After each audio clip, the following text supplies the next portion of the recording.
Well, welcome to Burnley in Lancashire, one of the swathe of seats in northern England which dramatically turned blue in the 2019 election, voting in its first Conservative MP for more than 100 years. Now set on rebuilding that red wall brick by brick, the Labour leader Sir Keir Starmer has come here to Burnley College as part of his three-day tour of England to promote Labour's pledge to deliver security, prosperity and respect for all. So is that a message the voters are believing and buying? Burnley in Lancashire hadn't voted Conservative in more than a century, until Boris Johnson's 2019 landslide. Now Sir Keir Starmer is trying to win back this and other so-called red wall seats as he tries to rebuild Labour. Yes, we recognise we lost badly in 2019. Yes, we've changed the Labour Party inside out, and now we're putting that positive case, out there for people to take another look at Labour. He's touring the UK with a three-word slogan: security, prosperity and respect. So what do Burnley's voters make of him? I'm not keen. Why? I just think he's very bland. I don't think he's got the thrust to be successful. I think he's an honest man in terms of himself, and I think he's a sensible man. But we have to acknowledge the enormous mistake of Brexit. Who? Oh, the Labour guy. I don't really know much about it. I just think he should be a bit more aggressive with Johnson. Labour wants to help cut the cost of living by using a windfall tax on North Sea oil and gas producers to fund a reduction in people's energy bills. Are policies like that enough to persuade the people of Burnley to give the new leader a try? They've given their forthright views, but Sir Keir has spent today trying to explain how a future Labour government would put more money back into people's pockets, he says. While we've been on air, he's been meeting local voters here at Burnley College to try and get them on side. And I've been catching up with him to ask about his new pitch to the electorate, his opposition to Conservative tax rises, and his forthright views on the international situation. Views that have raised some eyebrows, given the 4 years he spent in Jeremy Corbyn's shadow cabinet. I started by asking him about Labour's new campaign slogan. Well, what I'm proposing is a contract between a decent, honest government, hard to believe just at the moment, and the British public that's based on the security that they need, whether that's paying the bills, somewhere to live that you can afford, or being free from antisocial behaviour. The prosperity that people need, good quality jobs near where they are, and that's been very important here in Burnley where we've been discussing that, and respecting people, whoever they are and wherever they come from. So it's a basic contract. I've obviously spent a lot of the last 2 years changing the Labour Party, recognising that when you lose very badly, you don't blame the electorate, you change your party. Now's my chance to go out with this offer to the British public. I appreciate I asked you to flesh it out, but at the same time, is it just too...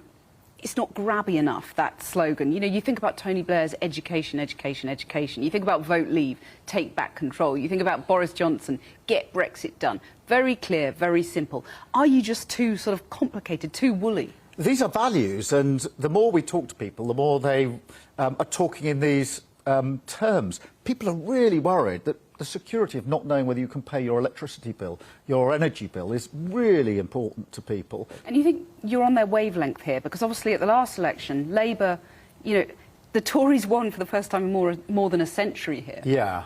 Well, this morning we were in manufacturing businesses here in Burnley, talking about security, talking about prosperity and talking about respect. And what I saw there was, here at Burnley College, they've got incredible apprentices coming out, going into those manufacturing businesses. Those manufacturing businesses have got real ambition.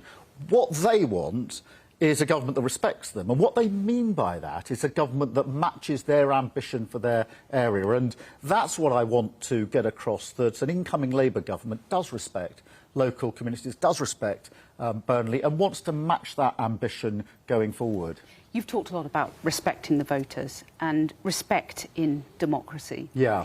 Everybody saw you being bundled into a police car with a baying mob at your heels. I just wonder what went through your mind at that moment. Look, that was a difficult afternoon.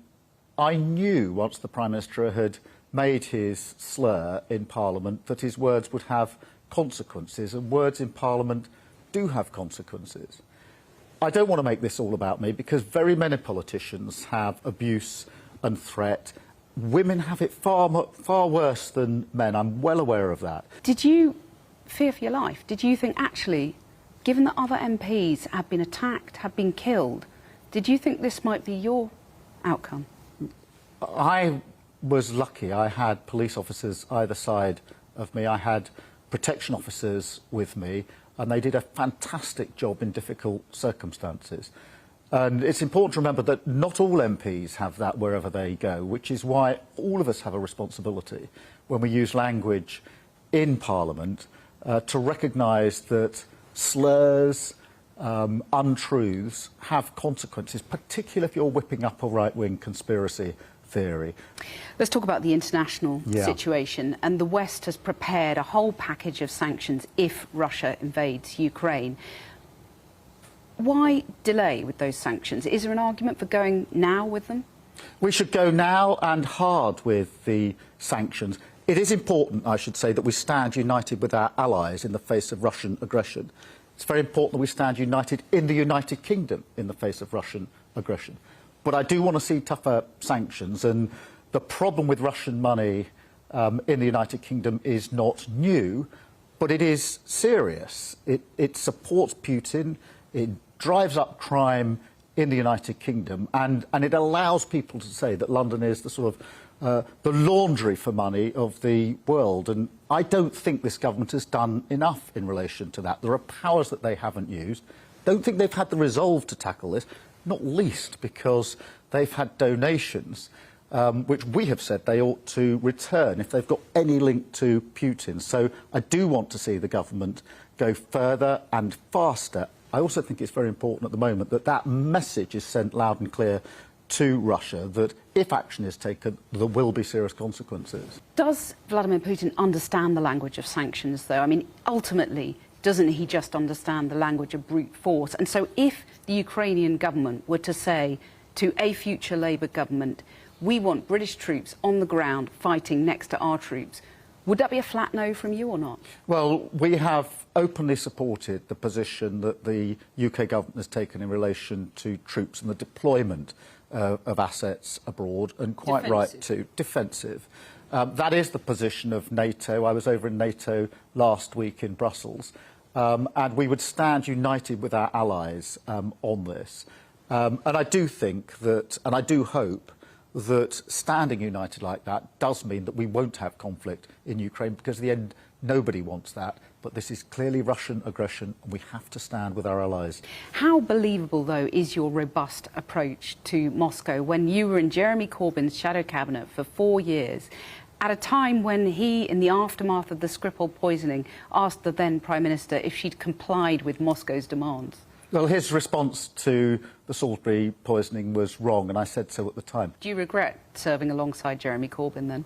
No, I think it's very important for people to make the arguments wherever they can, and that gave me the ability to make the argument about NATO within the shadow cabinet. And, so you were constantly rowing with him about it, were you? Well, you know, in any shadow cabinet, any cabinet, there are differences of opinion all the time. That's actually a good thing. I welcome it in my shadow cabinet, as long as there's a united position coming out. So would you, and are you, looking to deselect Jeremy Corbyn now, so he can't stand again as a Labour MP?